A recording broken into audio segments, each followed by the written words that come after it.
the website talkingpointsmemo.com this evening, ABC's George Stephanopoulos defending the questions he and Charles Gibson asked last night, calling them, quote, relevant and appropriate. But in our fourth story tonight, during the debate itself, Mr. Stephanopoulos defended his questions by saying to Barack Obama, quote, if you get the nomination, you'll have to beat back these distractions. Distractions, such as more than 45 minutes worth before a single issue question. Stephanopoulos saying they asked about issues that came up since the last debate, yet reviving the old flag pin crap and asking nothing about ABC's own recent report that the U.S. vice president participated in discussions on how to torture people in the White House. Instead, until the 18th question of the night, rehashes of Clinton's Bosnia trip, the Reverend Wright's patriotism, the Reverend Wright's love of America, and repeatedly the fig leaf that Republicans will raise this stuff in November, as if journalists are now obligated to engage in pre-Swift voting. ABC asking not a single question about Afghanistan or Pakistan, but abdicating journalistic decision-making of its own to take dictation, literally, from Sean Hannity on Tuesday, writing Stephanopoulos a question for Obama. The only time he's ever been asked about his association with Bill Ayers, the unrepentant terrorist from the Weather Underground, who on 9/11 of all days in the New York Times was saying, I don't regret setting bombs, I don't think we did enough. When asked about it by the Politico, David Axelrod said they have a friendly relationship and that they had done a number of speeches together and that they sat on a board together. Is that a question you might ask? Well, I'm taking notes right now. Those notes apparently accurate if last night was any indicator. On 9/11, he was quoted in the New York Times saying, I don't regret setting bombs. I feel we didn't do enough. An early organizing meeting for your state Senate campaign was held at his house, and your campaign has said you were friendly. Can you explain that relationship? Mr. Stephanopoulos, a former Clinton aide, also taking directions from the Republican candidate, launching a long inquisition on tax policy by quoting McCain's claim that taxes will be the top economic issue. Not health care, not jobs, not millions of foreclosures, not billions in taxpayer bailouts for investment banks, but tax cuts for the rich. Let's bring in Greg Mitchell, author of So Wrong for So Long, How the Press, the Pundits, and the President Failed on Iraq, and editor-in-chief of Editor and Publisher magazine. Greg, good to see you again.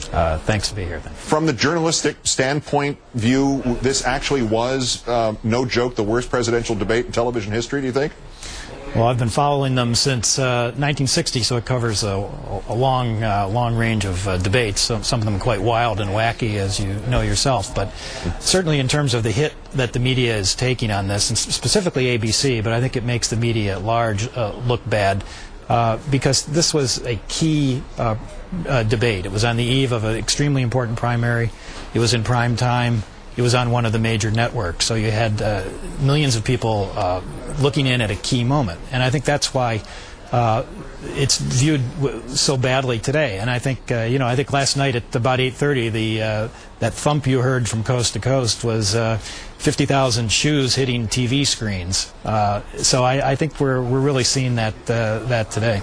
Did we flip roles here? Did it go from journalists desperately trying to convince candidates or politicians to answer questions, to be substantial in their answers, to we're now at the point there that the politicians are insisting to the journalists, ask me a serious, responsible question, as we heard last night? Right. It was Walter Mondale who said, where's the beef, to Reagan, not to the reporters then. And that was pretty much what Obama was saying between the lines last night.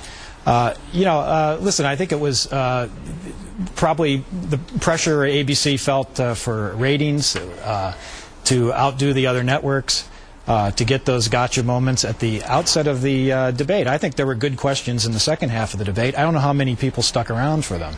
And I think they showed their priorities and what the respect, their lack of respect they showed for the American people by front-weighting the trivial questions and only getting to the more serious questions at the very end. See, but if it were a programming decision, all you'd have to do is look at the ratings for the previous debate, which was carried on this network, which resulted in this network, a cable network, a not universally carried cable network, having the highest rated hour in television that night between 10 and 11 o'clock for the end of the debate and the beginning of the post-game discussion. You don't have to sex up these Democratic debates. They sex themselves up.